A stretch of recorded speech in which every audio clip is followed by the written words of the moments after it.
යම් අවකාශයකදී තමන් සතු නිර්මාණාත්මක හා තාක්ෂණික කුසලතාවයන් භාවිතා කරමින් තම සේවාදායකයන් වෙනුවෙන් නිදහස් හා සුව පහසු වාසස්ථානයක් නිර්මාණය කිරීම ගෘහ නිර්මාණ ශිල්පියෙකුගේ අපේක්ෂාව බවට පත්වෙනවා. කොළඹ 5 පර්චස් 10ක පුංචි ඉඩමක නිමැවුණු අබේරත්න නිවස අතීතය හා අනාගතය මුසු කරන ගමත් නගරයත් එක්තැන් කළ එවන් නිදහස් හා සුව පහසු මෙන්ම නිර්මාණාත්මක අවකාශයක් වගෙයි. මේ නිවසේ ගෘහ නිර්මාණ ශිල්පියා සමග අපි කාර්ය බහුල නූතන සමාජයේ ආතතිය සමනය කරන මේ අපූරු නිවහනේ සැකස්ම ගැන කතා කළා. You know, through architecture, what we do is actually creating a comfortable environment to live in. Main important features of this house is it's a courtyard house. It's an introverted house. You know, the spaces actually focus into this courtyard. So that is one main feature of the house. Then this is on a split level. So we did it on a split level to achieve certain things. Our client actually is from a rural area. He has a rural upbringing. He wanted a space which actually sort of stimulate the memories of his past.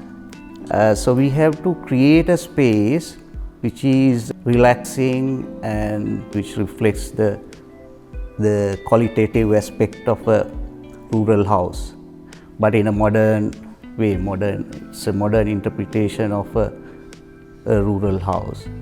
So to cut off yourself from that clutter of the outside, we thought of focusing inwards and create a little bit of greenery so that you feel that you are part of nature. So that's the courtyard aspect of the house and how the spaces are arranged in the house. So when it comes to the split level arrangement, you know, it's the kind of a strategy that we developed to create a bit of a garden in a small plot. Our issue is, in the urban context, is your land is getting subdivided into small plots, and then the people have a lot of, their requirements are such, you have to cover the whole land with a concrete structure. Then your greenery that you had in your suburbs is no more, right? So that's an ecological disaster. By doing this, applying this strategy, you can increase the percentage of greenery in the whole area. So that's the second important aspect of this house, where we have taken dining and the kitchen and pantry into a different level above the services area, the garage and the storeroom, right? And the utility area where you don't need that much of a height.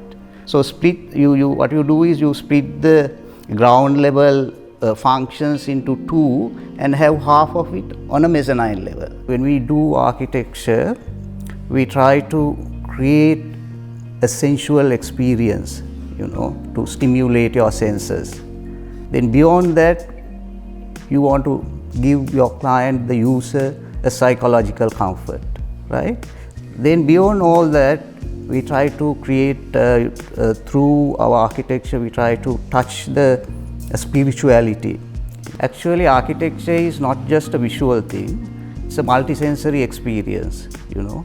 It's about taking the wind into the house, you know, maintaining the thermal comfort, and then how you move through the house is also important. It's a total experience, not just visual. You know, in this house, the focus is into this courtyard where you have this green patch of green, you know.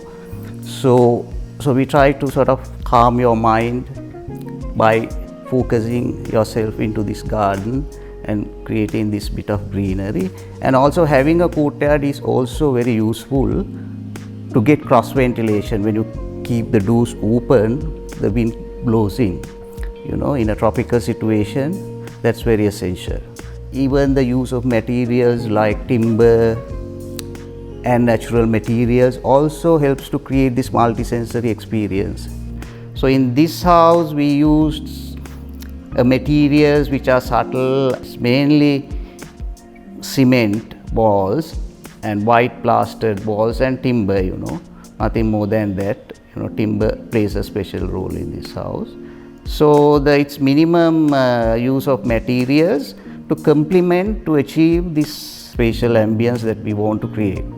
So through my architecture, primarily we try to stimulate the senses and to give sensory pleasure to the user.